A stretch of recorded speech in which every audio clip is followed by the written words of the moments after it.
പഞ്ചമി വാരാഹി മാന്ത്രിക ക്രിയകൾക്കൊക്കെ വേണ്ടി ഉപയോഗിക്കുന്ന അതിശക്തമായ വാരാഹിയിലുള്ള ഒരു രഹസ്യക്രമമാണ്. പത്മരാജന്റെ മരണം ഗന്ധർവ ശാപമാണ്. ഇപ്പം യക്ഷ, ഗന്ധർവ, കിന്നര മുതലായിട്ടുള്ള ദേവതാവിധാനങ്ങൾ ഇത് മനുഷ്യനുമായിട്ട് വളരെ പെട്ടെന്ന് അടുത്ത് നിൽക്കുന്ന ചില ദേവതാ തലങ്ങളാണ്. ചെറിയ രീതിയിലുള്ള എനർജി ഫോം അല്ല ഇതൊന്നും, വളരെ പെട്ടെന്ന് എഫക്റ്റ് ചെയ്യുന്ന ശക്തമായിട്ടുള്ള എനർജി ഫോംസാണ്. ഇത് ഭയപ്പെടുത്തുന്നതാണോ? ഇതെല്ലാം വളരെ പെട്ടെന്ന് റിസൾട്ട് തരുന്നതും വളരെ പെട്ടെന്ന് തന്നെ ദോഷം ചെയ്യുന്നതുമായിട്ടുള്ള ക്രമങ്ങളാണ്. വെറുതെ ഒരു ഇതല്ലല്ലോ, ഒരു പേരെഴുതി കാണിക്കുക, ഒരു ഫോട്ടോ വയ്ക്കുമല്ല. അവിടെ അതിൻ്റേതായിട്ടുള്ള ആരാധനാക്രമങ്ങൾ കാണിക്കുന്നുണ്ട്, അതിൻ്റെ അമ്പലമുണ്ട്, അതിൻ്റെ ക്രമങ്ങൾ ഇതെല്ലാം ചെയ്യുന്നുണ്ട്, അതിൻ്റെ തോറ്റം ചൊല്ലുന്നുണ്ട്. അല്ലെങ്കിൽ ഈ കാന്താരയിൽ ഈ സെറ്റിൽ ഈ വിഷയങ്ങളെല്ലാം നടക്കുന്നതിന് പിന്നുള്ളത് ഗുളിക ശാപം അല്ലെങ്കിൽ പഞ്ചുള്ളി ശാപം തന്നെ ആയിക്കൂടെ? ആരാണോ വിളിച്ചു വരുത്തി അവരുമായിട്ട് ഇത് കണക്റ്റഡ് ആയിരിക്കും. അപ്പോൾ അവർക്ക് ഇതിൻ്റെ ബുദ്ധിമുട്ടുണ്ടാവില്ലേ? ഒരു കാലത്ത് മലയാള സിനിമയിലായിരുന്നു ഏറ്റവും കൂടുതൽ ദുരാചാരങ്ങളും അന്ധവിശ്വാസങ്ങളും നിലനിന്നിരുന്നത്. എനിക്ക് തോന്നുന്നു നമ്മൾ പത്മരാജൻ്റെ സിനിമകൾ അതിൽ ഏറ്റവും പ്രധാനപ്പെട്ടൊരു സിനിമയായിരുന്നു ഞാൻ ഗന്ധർവൻ. അതിനകത്ത് ഏറ്റവും കൂടുതൽ കോൺസ്പിറൻസി എന്ന് പറയുന്നത് ഞാൻ ഗന്ധർവൻ സിനിമ ഇറങ്ങിയതിന് ശേഷം രണ്ടാമത്തെ സിനിമയെ പറ്റി ചർച്ച ചെയ്യുന്ന സമയത്താണ് പത്മരാജൻ മരിക്കുന്നത്. അത് പലപ്പോഴും പല ആളുകളും പറഞ്ഞു കേട്ടിട്ടുണ്ട് അതൊരു ഗന്ധർവ ശാപമാണ് എന്നൊക്കെ. പക്ഷെ ഇപ്പോൾ നമ്മുടെ നിലവിൽ അങ്ങനൊരു സിനിമയിൽ അങ്ങനൊരു വിഷയം വരുന്നത് കാന്താര സിനിമയിലാണ്. കാന്താര സിനിമയുമായി ബന്ധപ്പെട്ട് വലിയ രീതിയിലുള്ള ഫസ്റ്റ് പാർട്ട് ഇറങ്ങി, സെക്കൻഡ് പാർട്ട് ഇറങ്ങിയപ്പോൾ തൊട്ട് ആ സിനിമയിൽ വലിയ വലിയ വിഷയങ്ങളാണ്. അതെ, കുറേ ബുദ്ധിമുട്ടുണ്ടായിരുന്നു. സെക്കൻഡ് പാർട്ട് ആയപ്പോഴത്തേക്കും അതിനകത്താണ് ഏറ്റവും കൂടുതൽ വിഷയങ്ങൾ. ഇപ്പം ആളുകൾ മരണപ്പെടുന്നു, അല്ലെങ്കിൽ ഷൂട്ടിംഗ് സൈറ്റുകൾ വലിയ രീതിയിലുള്ള അപകടങ്ങൾ നടക്കുന്നു. അത് ഗുളിക ശാപമാണെന്ന് പലപ്പോഴും പല ആളുകളും പറയുന്നുണ്ട്. യഥാർത്ഥത്തിൽ ഇതിൻ്റെ സത്യാവസ്ഥ എന്താണ്? അതായത് ഈ വിധാനത്തിൽ ഇപ്പം കാന്താരയാണെങ്കിലും ഈ പറഞ്ഞ ഗന്ധർവ, ഇത് ശാപത്തിലപ്പുറത്തേക്ക് ഇത് സാന്നിധ്യം പെട്ടെന്ന് വരുന്ന ചില ദേവതാ വിധാനങ്ങളാണ്. ഇപ്പം നമ്മുടെ പൂർവികമായിട്ട് പല തറവാടുകളിലും, ഇപ്പം ആദ്യം നമുക്ക് ഗന്ധർവ ഇതിനെക്കുറിച്ച് പറയാം. ചില തറവാടുകളിലൊക്കെ ഗന്ധർവൻ പാട്ട് കഴിക്കുന്നതായിട്ട് കേട്ടിട്ടുണ്ടല്ലോ. യക്ഷിക്കളം എന്നൊക്കെ കേൾക്കാം. അപ്പം യക്ഷ, ഗന്ധർവ, കിന്നര മുതലായിട്ടുള്ള ദേവതാവിധാനങ്ങൾ ഇത് മനുഷ്യനുമായിട്ട് വളരെ പെട്ടെന്ന് അടുത്ത് നിൽക്കുന്ന ചില ദേവതാ തലങ്ങളാണ്. ഇപ്പം അതായത് നമുക്ക് ഈ ഗന്ധർവോപാസനയിലൂടെ ഈ ചില സംഗീതോപാസകരൊക്കെ ഗന്ധർവോപാസന ചെയ്യുന്നതായിട്ട് കേട്ടിട്ടുണ്ട്. അദ്ദേഹം സംഗീതജ്ഞനാണ് ഈ ഗന്ധർവൻ എന്ന് പറയുന്ന ആൾ. അതായത് മനുഷ്യൻ്റെ തലങ്ങളുമായിട്ട്, ഇമോഷണൽ തലങ്ങളുമായിട്ട് വളരെയധികം അടുത്ത് നിൽക്കുന്ന ചില ദേവതാ വിധാനങ്ങളിൽ പെട്ടതാണ് യക്ഷ, കിന്നര, ഗന്ധർവ ഇത്യാദികളൊക്കെ. ഇപ്പോൾ ഈ അപ്സരസ് ഇങ്ങനെയൊക്കെ തുടങ്ങിയിട്ട് ഇതൊക്കെ യക്ഷി വിധാനത്തിൽ വരുന്നതാണ്. അപ്പം ഓരോ തറവാട്ടിൻ്റെയും ഐശ്വര്യത്തിന് വേണ്ടി പെട്ടെന്ന് അവർക്ക് ധനധാന്യ സമൃദ്ധി ഉണ്ടാവാൻ വേണ്ടിയിട്ട് യക്ഷി ഉപാസനയൊക്കെ ചെയ്യുമായിരുന്നു. അപ്പോൾ അതുപോലെ തന്നെ ഗന്ധർവോപാസന ചെയ്യുമായിരുന്നു. അതായത് ചില മാന്ത്രികമുള്ള തറവാടുകളിലൊക്കെ അവർ ഗന്ധർവോപാസന ചെയ്യും. അവർക്ക് പെട്ടെന്ന് ഐശ്വര്യം ഉണ്ടാവാൻ അവർ ചെയ്യുന്ന മാന്ത്രിക വിധാനങ്ങൾക്കൊക്കെ ഫലം കിട്ടാനൊക്കെ വേണ്ടിയിട്ട് ഗന്ധർവോപാസന ചെയ്യും. അപ്പോൾ സങ്കല്പത്തിൽ തന്നെ പെട്ടെന്ന് സ്വാധീനത്തിൽ വരുന്ന ചില ദേവതകളാണിതൊക്കെ. അപ്പം നമ്മൾ അതിനെ ഇപ്പോൾ ഈ ഏതൊരു വിധാനമായാലും നമ്മൾ മനസ്സുകൊണ്ടൊരു സങ്കല്പം കൊടുക്കുമ്പോൾ അവിടെ ഒരു ജീവൻ ഉണ്ടാവുമല്ലോ, അല്ല അവിടെ ഒരു എനർജി. ഇതിനകത്ത് സാധാരണപ്പെട്ട ഒരാളുടെ ഏറ്റവും വലിയ സംശയം എന്ന് പറയുന്നത് പത്മരാജന്റെ മരണം ഗന്ധർവ ശാപമാണ്. അങ്ങനെ നമുക്ക് പറയാൻ കഴിയില്ല. കാരണം ഈ മരണം എന്ന് പറയുന്നപ്പോൾ എല്ലാവർക്കും സംഭവിക്കാവുന്ന ഒരു കാര്യമാണല്ലോ. ഈ ഗന്ധർവ ശാപം കൊണ്ടുണ്ടാവുന്നത് ചിലപ്പം ഈ പടം എടുക്കുന്നതിലൊരു തടസ്സം എന്ന് വേണം നമുക്ക്, അതിന് ഇദ്ദേഹത്തിൻ്റെ മരണം ഒരു കാരണമായി എന്ന് പറയാം. കാരണം ചില സങ്കല്പങ്ങൾ നമ്മളെ ഭയങ്കരമായിട്ട് റിഫ്ലക്റ്റ് ചെയ്യും. ഇപ്പോൾ ഈ ഗന്ധർവൻ, യക്ഷി ഇങ്ങനത്തെ സങ്കല്പം, ഇപ്പം പണ്ട് ഏതൊരാളുടെ ഇപ്പോൾ ഈ അടുത്ത് നമ്മൾ കേട്ടായിരുന്നു, അദ്ദേഹം മനസ്സുകൊണ്ട് യക്ഷിയെ ആരാധിക്കുന്നു, മന്ത്രമൊന്നുമില്ല, പക്ഷെ അദ്ദേഹത്തിന് ഒരുപാട് ഗുണങ്ങൾ വരുന്നുണ്ട്. അത് ചില ആൾക്കാരുമായിട്ട് ഇത് വളരെ കണക്റ്റഡ് ആയിരിക്കും. എല്ലാവർക്കും ഇതുപോലെ ആരാധിച്ച ഗുണം ഉണ്ടാവണം എന്നില്ല. ചിലപ്പം ഈ പറഞ്ഞ പോലെ പൂർവീക ആരാധനാക്രമത്തിൽ ഇതുപോലെ യക്ഷന്മാർ, ഗന്ധർവന്മാർ ഇങ്ങനത്തെ ക്രമങ്ങളൊക്കെ ഉണ്ടെങ്കിൽ ഇപ്പം അത് ഉള്ള ആൾക്കാർ ഇതിനെ മനസ്സുകൊണ്ട് പ്രാർത്ഥിക്കുമ്പം അല്ലെങ്കിൽ അതിനെ സങ്കല്പം ചെയ്യുമ്പോഴൊക്കെ അതിൻ്റെ എഫക്റ്റ് വരും. അല്ലാത്ത ആൾക്കാർ സങ്കല്പം ചെയ്യുമ്പോഴും ഇത് വരും. പക്ഷേ ഈ ഒരു സാന്നിധ്യത്തെ നമ്മൾ കൃത്യമായിട്ട് മുന്നോട്ട് കൊണ്ടുപോകാൻ പറ്റാത്ത അവസ്ഥ, അങ്ങനെയൊക്കെ വരുന്ന സമയത്ത് അത് ദുരന്തമായിട്ട് അല്ലെങ്കിൽ ദുരിതമായിട്ട് നമുക്ക് തിരിച്ചടികളായിട്ട് വരും. ഇപ്പോൾ കാന്താര സിനിമയെക്കുറിച്ച് നമ്മൾ പറയുമ്പോൾ അതിനകത്ത് പഞ്ചുരുളി എന്ന് പറയുന്ന ഒരു ദേവിയെ കാണിക്കുന്നുണ്ട്. പക്ഷെ അത് ഗുളികൻ എന്ന് പറയുന്ന ഒരു ക്രമം അതിൽ കാണിക്കുന്നുണ്ട്. ഗുളികൻ്റെ ഒരു വിധാനം കാണിക്കുന്നുണ്ട്. ഒരു വാളൊക്കെ വെച്ചിട്ട് ഇങ്ങനെ പുള്ളി കാണിക്കുന്ന ഒരു ക്രമം ഉണ്ടല്ലോ, അത് ഗുളികൻ എന്നുള്ള സങ്കല്പത്തിലാണ് കാണിക്കുന്നത്. പക്ഷെ അതിൽ പ്രധാന ദേവതയായിട്ട് നമ്മൾ കാണിക്കുന്നത് ഇപ്പോൾ ഗുളികനെ റിലേറ്റ് ചെയ്തിറങ്ങിയ വേറെ കുറേ സിനിമകളും ഉണ്ട് മലയാളത്തിലൊക്കെ. പക്ഷെ അവർക്കൊന്നും ഇങ്ങനത്തെ ഒരു പ്രശ്നം വന്നിട്ടില്ലല്ലോ. അപ്പോൾ ഈ പഞ്ചുരുളി എന്ന് പറയുന്നൊരു ക്രമം, പഞ്ചമി വാരാഹി എന്ന് പറയുന്നൊരു ക്രമത്തിൻ്റെ മറ്റൊരു പേരാണ്. അവിടെയും വാരാഹിയാണ്. വാരാഹിയുടെ പഞ്ചമി എന്ന് പറയുന്നൊരു വിധാനമുണ്ട്. അതാണ് ഈ പഞ്ചുരുളി വിധാനത്തിലേക്ക് വന്നിട്ടുള്ളത്. അതിൽ നമ്മൾ കണ്ടിട്ടില്ലേ, പന്നിയുടെ മുഖമൊക്കെ വെച്ചിട്ടാണല്ലോ കാണിക്കുന്നത്.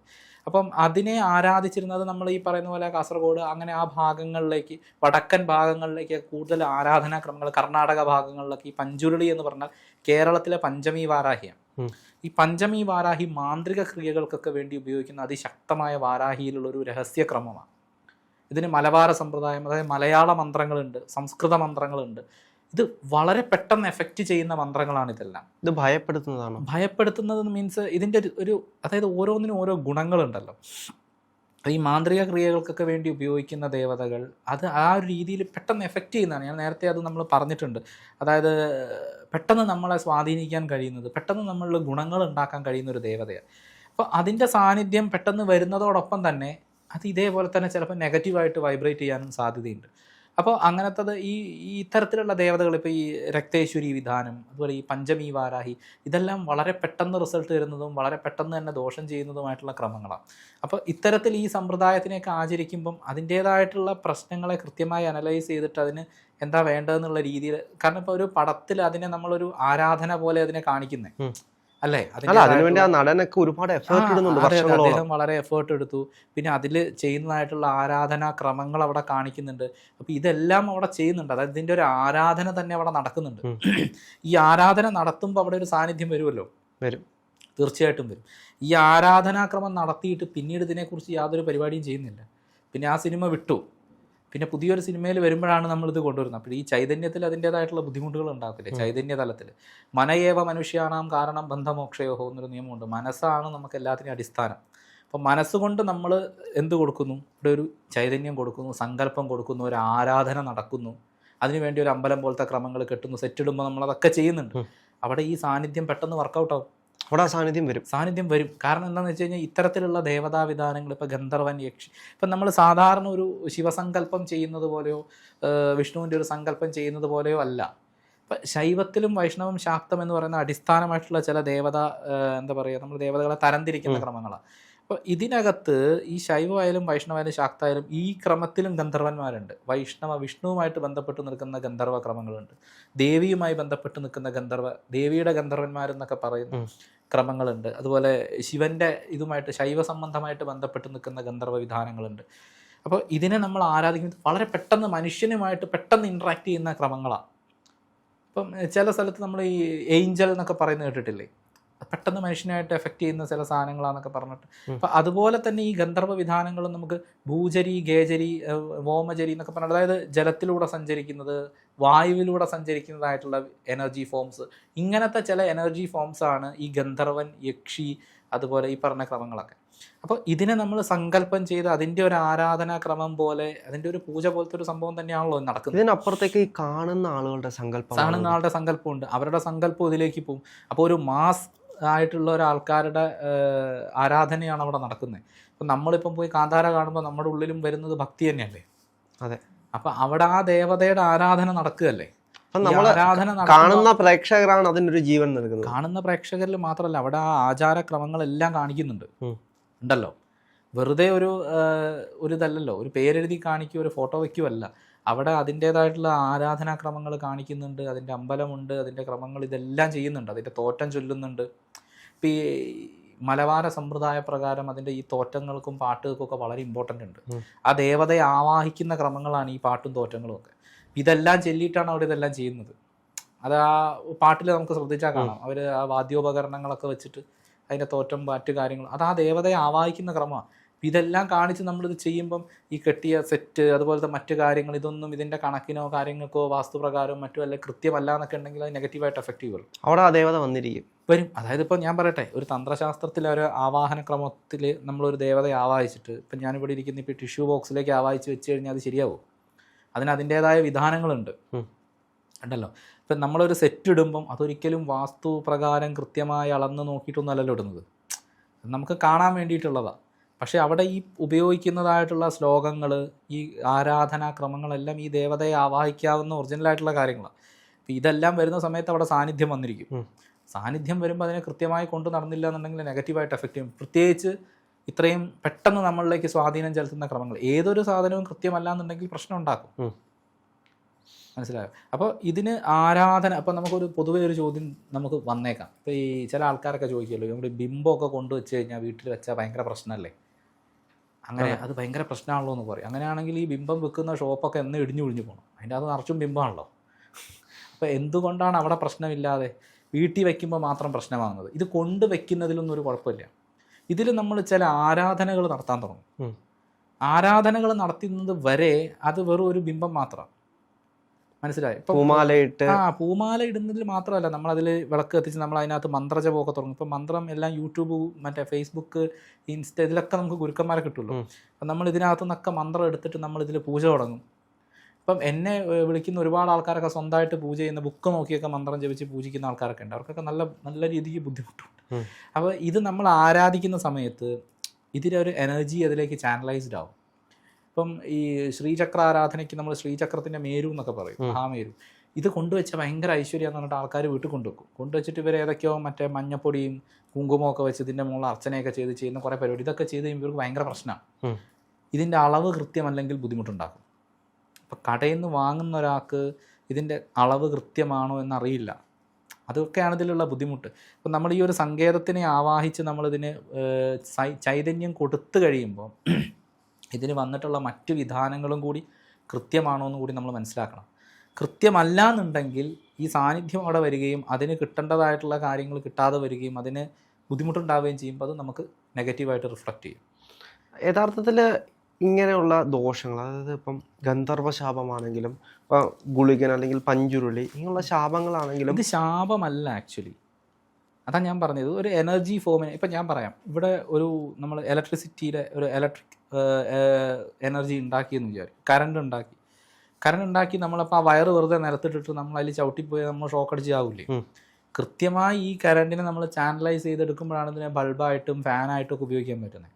ഇതേ സാധനത്തിൽ നമ്മൾ പ്ലഗിൽ കൊണ്ട് കൈയിട്ടാലോ നമ്മൾ കരിഞ്ഞു പോകും. അപ്പോൾ അതുപോലെ ഇതൊരു എനർജിയാണ്. ഒരു പ്രത്യേക രീതിയിൽ മനുഷ്യനെയും മറ്റ് നമ്മളുടെ ഇമോഷണലി, ഫിസിക്കലി, മെൻ്റലി ഒക്കെ നമ്മളെ സ്വാധീനിക്കാൻ കഴിയുന്ന ചില ശബ്ദ തരംഗങ്ങളാണ് മന്ത്രങ്ങൾ. ഈ മന്ത്രങ്ങളുടെ ഉച്ചാരണത്തിൽ നിന്നുണ്ടാകുന്ന വൈബ്രേഷനാണ് ഈ ദേവതാ സ്വരൂപം എന്ന് നമ്മൾ പറയുന്നത്.